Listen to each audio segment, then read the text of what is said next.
it's a lot of filmmakers' desire to get that smooth gimbal shot. Especially in my films, I believe those tracking shots on the gimbal were contributed towards how cinematic my films are. But there were often times when I needed to do lengthy or complicated gimbal shots. That's when I run into problems. My camera rig isn't exactly lightweight. I've got a camera body, the cine lens, a battery, a video transmitter, a LiDAR for autofocus, a focus motor, and a cage around it. It's pretty heavy, even handheld.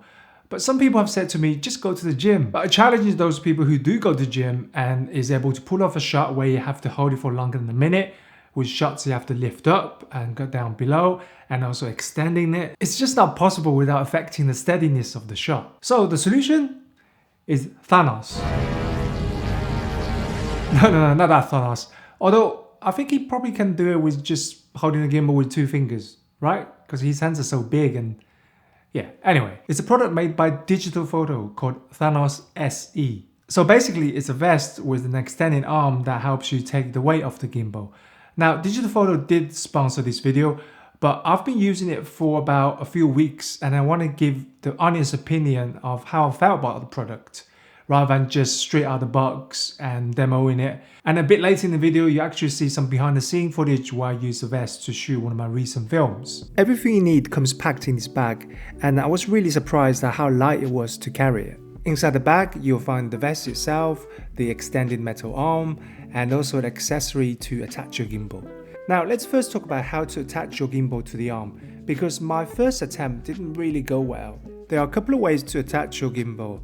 First way is to use this plate accessory that puts inside the hole of the arm. You tighten it and then you screw on the base of your gimbal. And because this wasn't easy to do by yourself, I purchased a small rig clip-on that goes at the top of this plate, and then there's another part that goes at the bottom of the gimbal, and then you just attach on. That kind of worked, but from using it I've realized that every time I pan the camera to the left or the right, the screw will start to loose and you end up with a gimbal that's not steady anymore. So the other way to do is leave the tripod attached to the gimbal base and pull it through the hole. You do have to open the hole to the max for my RS3 Pro battery, and this way I can turn left and right without any loose parts. At the end of this arm you also have these tilt functions. This one is okay, but it's got teeth, so it's not very smooth when tilting.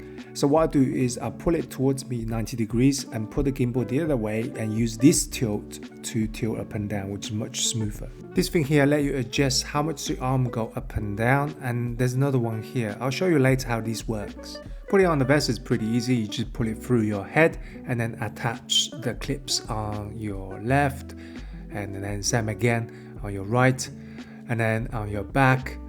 And then these 2 clips are really helpful because they help to put the weight evenly across your body on the top. And then to put the arm on, you just slot it from the top and you just slide all the way down to the position you like, and then you just lock it off. Or if you want to go high, you can lock it off there. The only annoying thing is that you can't adjust the height once you put the gimbal on. Once you have the gimbal attached, you can adjust those knobs here I mentioned earlier, how high and how low the arm goes when you let go of the gimbal. As you can see, this is quite low. What you want to do is keep adjusting those knobs so that the arms are roughly horizontal in front of you. That's what I like, so it's got room to go up and down instead of going too high, and when you let go the gimbal, it kind of steadily floats in front of you.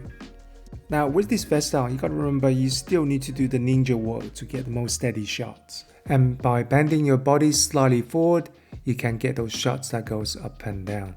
The arm actually allows you to get a small distance of dollying as well. And there's a massive distance for you to do those sliding shots from side to side. By loosening the tilt, you can also go all the way down to do briefcase kind of style shot. Okay, now let's see what it's like to use this vest on an actual film set. The best way to utilize this vest is shoot a long take, and that's exactly what we did with my latest film, Mind Games. There was a 4-minute long opening scene that's a single take, which would have been really difficult without this vest. And because it's supporting the weight, my camera operator Raki was able to do this smoothly, and it ended up being a really nice opening. And in the end, we did about 6 takes without breaks, so that's continuous shooting for about 20 minutes. And thanks to this vest, there was no complaint of being tired from my camera operator, and we probably could have carried on for another half an hour.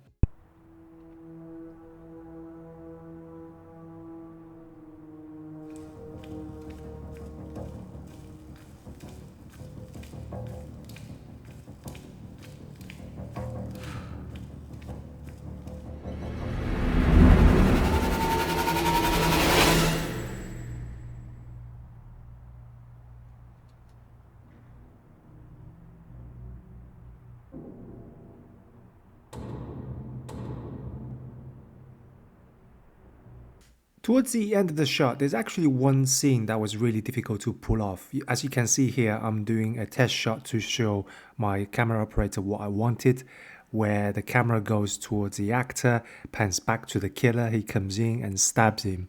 With this vest, and it was so easy to pull off this shot after shot 6 times, and we got it every time.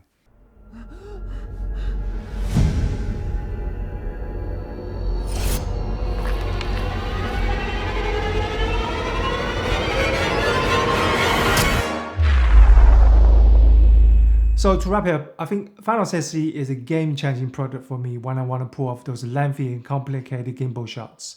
Where before I didn't think it was possible, now there's more things I could do with it, and I just can't wait to use it more on my future films. I have left the link below if you want to check out the product, and keep exploring, keep filming, till next time.